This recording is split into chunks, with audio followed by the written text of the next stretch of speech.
O Senado decidiu que a CPMI do 8 de janeiro pode propor acordos de delação premiada desde que a ação tenha aval e participação do Ministério Público Federal no processo.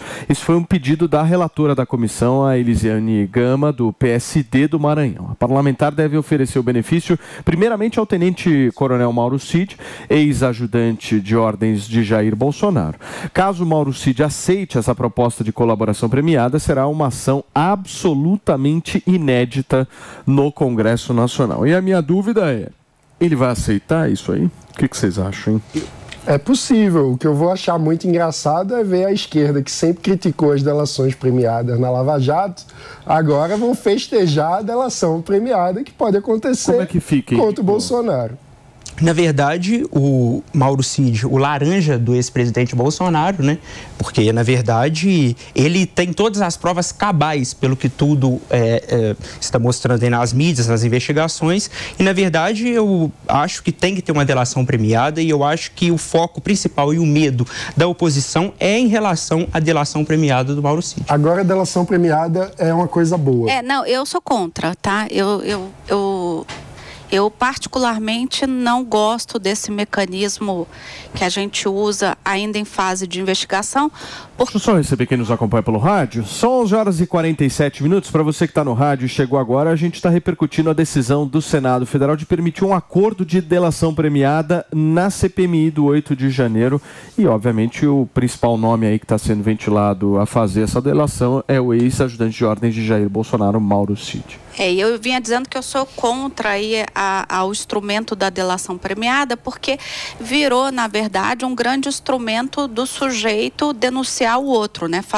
Ele não se denuncia, ele denuncia o outro. Então, é muito legal porque agora você tem a confissão antagônica, né? Eu vou lá e digo, não, ele cometeu o crime, tá? Foi ele, eu não tenho nada a ver com isso e eu fico de bonzinho nessa história, né? Então, eu acho assim, um processo investigativo é importante e ele tem que ser sério dentro do que é previsto pelo nosso Código Penal, Código de Processo Penal e a nossa Constituição. Todas as pessoas tem direito, depois de um processo de ampla defesa e contraditório, né?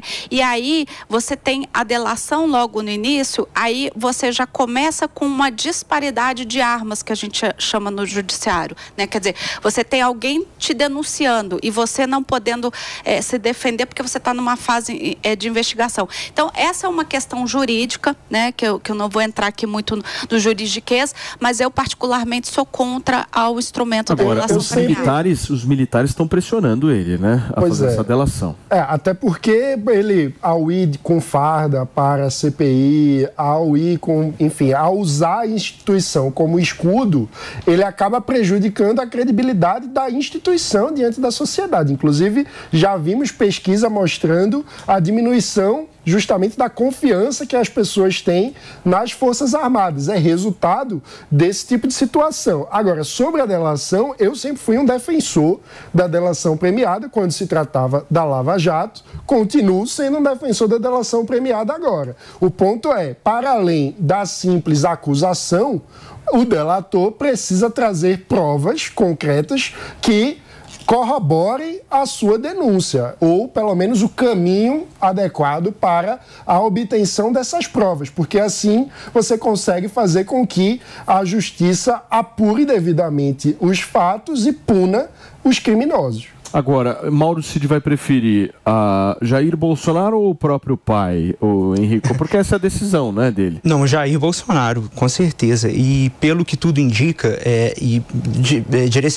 direcionado a ida do Bolsonaro também para fora do país, que ele disse naquele momento que ele iria para a casa de um jogador, foi para uma mansão avaliada em mais de 40 milhões de reais, que na verdade está assinada... Gasto de viagem, a gente pode falar também. Está assinada no nome do Mauro Cid, então, na verdade, eu tenho certeza que Mauro Cid vai entregar Jair Bolsonaro. Você quer falar de gasto de viagem? Não, eu perguntei pra ele, porque ele questionou o valor. O Lula gastou 25 milhões, meu queridinho, nas primeiras viagens internacionais que fez no país. Tu acha isso normal? Ele é o presidente da República, é ele que tá no cargo, é dele que tu tem que cobrar também. É ele que tá fazendo isso. Eu tô falando de Lula? Eu só tô falando nós estamos falando da viagem que o Bolsonaro fez a partir do momento que ele fugiu do país, porque ele não teve a coragem de encarar o presidente Lula. Tá, mas vamos falar de Lula. Vamos falar de Lula. Ele é o presidente do país. Vamos cobrar o presidente do país. Tô te perguntando. Todos os presidentes gastaram, cara. Todos os presidentes gastam. Mas a gente tudo joga mas você também não fala do retorno que a gente teve de mais de 150 bilhões de investimentos. Quando o Lula viaja à Europa para conseguir financiamento para a Amazônia e volta de mãos abanando, o que tu tem a me dizer sobre isso? Não, mas peraí, nós estamos falando aqui do Mauro Cid. Não, falando da viagem. Você trocou a pauta. Falaram da viagem. Mas você está falando do Mauro Cid. Falando do Mauro Cid. A gente falou de Mauro Cid, o querido aqui tá falando de mansão do José Aldo, minha querida. Quem se afastou mais do debate? Eu ainda não tô louco. Escuta, Jotinha, você quer falar sobre esse depoimento aí de amanhã, principalmente de toda a turma lá? O Mauro Cid é uma pessoa, uma peça central pra gente ter uma definição logo do caso, a gente tem uma definição não fazendo a culpabilidade, como eu vejo alguns colegas meus aqui de sofá que estão fazendo hoje, se antecipando, cheio de respostas, cheios de certeza, de algo que nem a justiça trouxe um retorno para a sociedade ainda. Então, o Mauro Cid é peça central, sim. Na minha concepção, não tem como afastar a imagem dele do ex-presidente Bolsonaro, mas, Paulo, o que a gente precisa ter como central? Esse é um depoimento objetivo. A gente vai ter um retorno objetivo. O que eu tô vendo? O Mauro Cid eventualmente não culpar o Bolsonaro, e daí todo mundo fala, mas olha só, veja bem, semana que vem vai ter... Não, vamos discutir as coisas certas por aí. Se é culpado, que pague. Se não for culpado, vamos discutir as viagens do governo Lula. Agora, se vocês forem analisar, o Mauro Cid, ele tá em todas, né? É impressionante. Ele era o braço direito do Bolsonaro. Né? Todos. Qualquer assunto que surja, urna eletrônica, transferência de dinheiro, joia. Ele já fez até um PowerPoint, né? Ele bota o Mauro no meio.